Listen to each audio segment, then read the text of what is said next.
Break के बाद एक बार फिर आपका स्वागत है। बात करेंगे ईरान वॉर की। मिडिल ईस्ट में 39 दिनों से छिड़ी हुई जंग अब और खतरनाक हो गई है।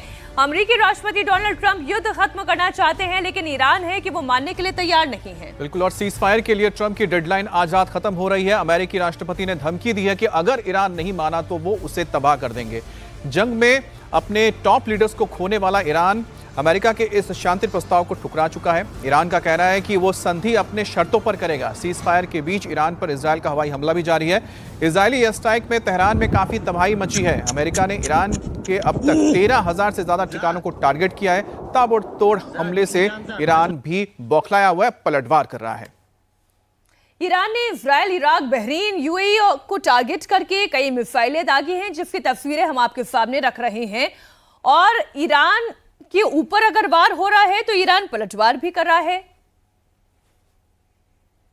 ट्रंप की नौटंकी खत्म होती ही नहीं।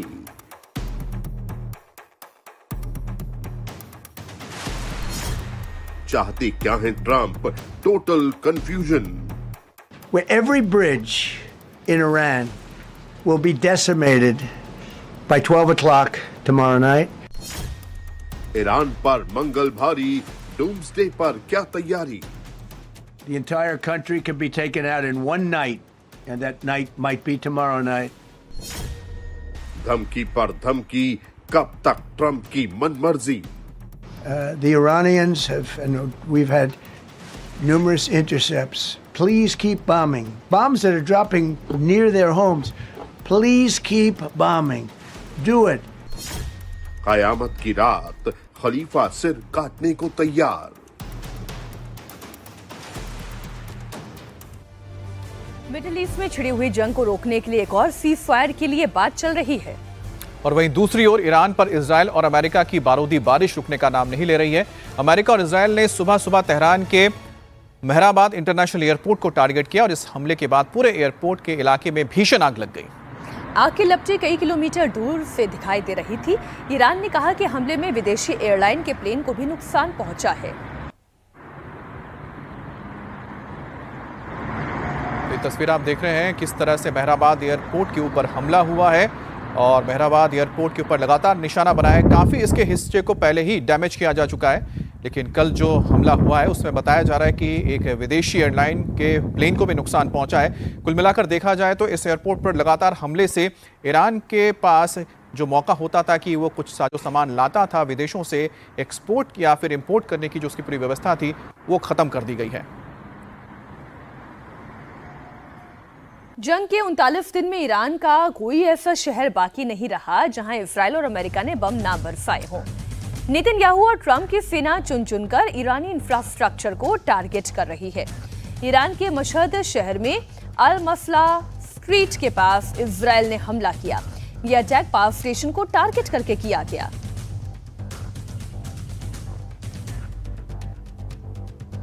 तस्वीरें आप देख रहे हैं, ये मशहद में अटैक की तस्वीरें हैं। मशहद में जहां पर अटैक किया गया वहां से धुआं उठता हुआ आप देख रहे हैं और वहां पर जो मूविंग कार है, उसी ट्रैफिक में जो गाड़ी मूव कर रही थी उसी ने ये वीडियो रिकॉर्ड किया है और ये बाहर आया है। और हालांकि इससे कई ज़्यादा तबाही पूरे देश में आई है, इससे कई ज़्यादा बर्बादी से लोग गुजर रहे हैं। बहुत कम तस्वीरें सामने आ पा रही हैं, कुछ चुनिंदा तस्वीरें हैं जो हम आपके सामने रख रहे हैं। ये मशहद की तस्वीर है जहां पर स्ट्राइक हुई और उसके बाद उठता हुआ धुआं दिखाई दे रहा है। अगर हमले जारी है तो ट्रंप ने ईरान को और बड़ी धमकी दे दी है। ट्रंप ने कहा है कि अगर ईरान हमारी डील नहीं मानता है और हॉर्मुज़ को नहीं खोलता है तो ईरान में बड़ी तबाही मचाएंगे। ईरान को 4 घंटे के अंदर धुआं धुआं कर देंगे। ईरान में ऐसी तबाही मचाएंगे कि ईरान कभी उठ नहीं पाएगा और आज ईरान के लिए कयामत की रात होगी।